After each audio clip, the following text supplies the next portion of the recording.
Hello दोस्तों, अपना TMS provider को लॉगिन करके डैशबोर्ड पे आ जाना। जैसे कि मेरा लॉगिन हो गया है, ठीक है। अब यहाँ पर हम बात करेंगे एक ऐसे डिपार्टमेंट के बारे में जो आप बहुत कम ही किए होंगे, जिसका नाम है ऑप्थेल्मोलॉजी। ऑप्थेल्मोलॉजी में हम जो टॉपिक की बात कर रहे हैं वो कैटरेक्ट, मोतियाबिंद के बारे में। तो यहाँ पर मैंने अपना लॉगिन करके डैशबोर्ड में आ गया। यहाँ पर सारी चीज़ें इस पर डिस्कस करेंगे, ठीक। तो वीडियो को लाइक शेयर और चैनल को सब्सक्राइब करना मत भूलिए, ठीक है। सबसे पहले मेरा डैशबोर्ड ओपन हो गया। यहाँ पर मेरा देखे प्रीऑथराइजेशन में मेरे पड़े हुए हैं 8 पेशेंट एडमिट हुए हैं, ठीक। इसके बाद मेरा दिया हो गया प्रीऑथन में पेंडिंग में पड़ा हुआ है, यानी कि मतलब प्रीऑथ डाला हुआ वो पेंडिंग में है, ठीक। क्योंकि वो 4 से 6 आवर्स में अप्रूव होता है, ठीक। इसके बाद मेरे अंडर ट्रीटमेंट कितने पेशेंट चल रहे हैं, वो 20 पेशेंट अंडर ट्रीटमेंट में चल रहा, ठीक। और क्लेम बैंक सेंडिंग में हमारे क्लेम के लिए पड़े हुए हैं 17 पेशेंट, ठीक। प्रीऑथ क्वेरीज कितनी है, वो 3 क्वेरीज पड़ी होंगी। तो इन्हीं क्वेरीज के बारे में हम बात करेंगे। और मेरी जो 38 क्वेरीज अलग हैं उनकी बात हम बाद में करेंगे, ठीक।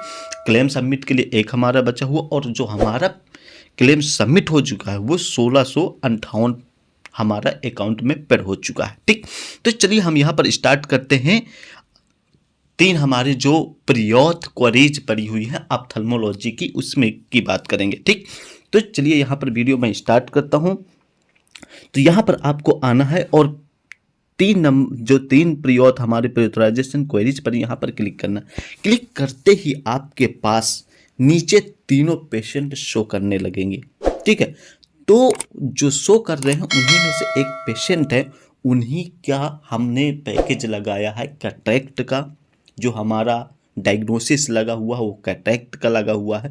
जो प्रोसीजर है हमारा वो फैको से होगा। जो मोतियाबिंद की सर्जरी होती है वो फैकोबिद से होगी, ठीक। तो यहाँ मैंने पेशेंट आ गया, मेरा पेशेंट का नाम है हमारा शिव देवी, ठीक।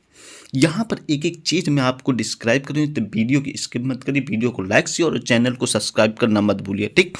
यहाँ पर मैंने जनरल फाइंडिंग में आ गया। पेशेंट का सबसे पहले टेम्परेचर डालना, पल्स रेट डालना, हाइट डालना है, वेट डालना है, बीएमआई डाल देना है, और सिनोसिस जो दिए है इसको अगर है तो नो तो एस करना, नहीं नो करना है। पोलर है तो नो करना है। मेंस्ट्रुएशन है इसको भी नो करना है। ओडिमा है इसको भी नो करना है, ठीक। ये चारों जो चीज़ हैं आपने इससे ही छोड़ दिया है, क्वेरीज का इफेक्ट पड़ता। तो जब नहीं है तो हम इसको सारे को नो करके सेव करेंगे, ठीक। पहले एक सबसे सिंपल स्टेप आपको बता रहा हूँ, ठीक। दूसरा हमारा आता है पेशेंट हिस्ट्री का। पेशेंट हिस्ट्री हमारा डाइट क्या है, नॉर्मल डाइट चलती है, सारी चीज़ें आपको फिल कर लेना। इसके बाद आता ऑथेंटिफिकेशन, सबसे इंपॉर्टेंट चीज़ है, ठीक। यहाँ पर कह रहा है medical superintendent declaration from during patient, ठीक। यहाँ पर अपलोड करना चाहिए। सबसे इंपॉर्टेंट चीज़ है कि डिक्लेरेशन फॉर्म आपको फिल करके पेशेंट का अगर बायोमेट्रिक नहीं लगता सुपरिटेंडेंट के आईडी से आप डायरेक्ट पेशेंट को एडमिट करते, तो यहाँ पर हर हमेशा क्या आपको अपलोड करना है, डिक्लेरेशन फॉर्म अपलोड करना है विथ पेशेंट सिग्नेचर, ठीक। फिर इसके बाद हमारा जो है यहाँ पर हमारा स्पेशलिटी क्या है, हमारा ऑप्थेल्मोलॉजी। इसके बाद प्रोसीजर हमारा लगा हुआ है फैको, ठीक। फैको के बाद ये हमारा पैकेज का कोड हो गया, और जो हमारा क्वेरीज है यहाँ पे ये क्वेरीज दी हुई है, ठीक। यहाँ से डिलीट भी कर सकते हैं, हमें डिलीट नहीं करना, हमें क्वेरी का रिप्लाई देना भाई। तो यहाँ पर मैं आ जाता हूँ इन्वेस्टिगेशन में। कुछ चीज़ें आपको समझाता हूँ कि क्वेरीज क्यों आई है, रीजन क्या है, ठीक। तो यहाँ पर सबसे नीचे मैं आ गया, यहाँ पर क्वेरीज वाला मैसेज बॉक्स, इस पर क्लिक करना है। क्लिक करने के बाद कह रहा kindly BP and RBS charting. सबसे चीज़ में नहीं कि हमने अब इन्वेस्टिगेशन जो अपलोड की गई उसमें हम एक एक चीज़ आपको डिक्लेयर करेंगे, ठीक। तो वीडियो की स्किप नहीं करना, वीडियो को लाइक शेयर और चैनल को सब्सक्राइब करना मत भूलिए, क्योंकि आपका एक सब्सक्राइब, एक सपोर्टिंग हमारे लिए बहुत इंपॉर्टेंट है, ठीक। यहाँ पर मैंने क्लिनिकल हिस्ट्री पर क्लिक किया।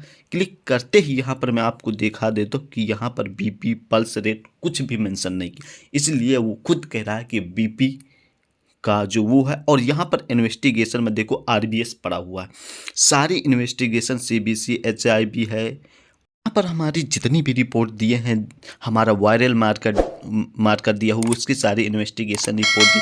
तो इसी सारी चीज़ें हम जब तक अपलोड नहीं करेंगे तो वो कैसे आपको आइडेंटिफाइड कर पाएगा।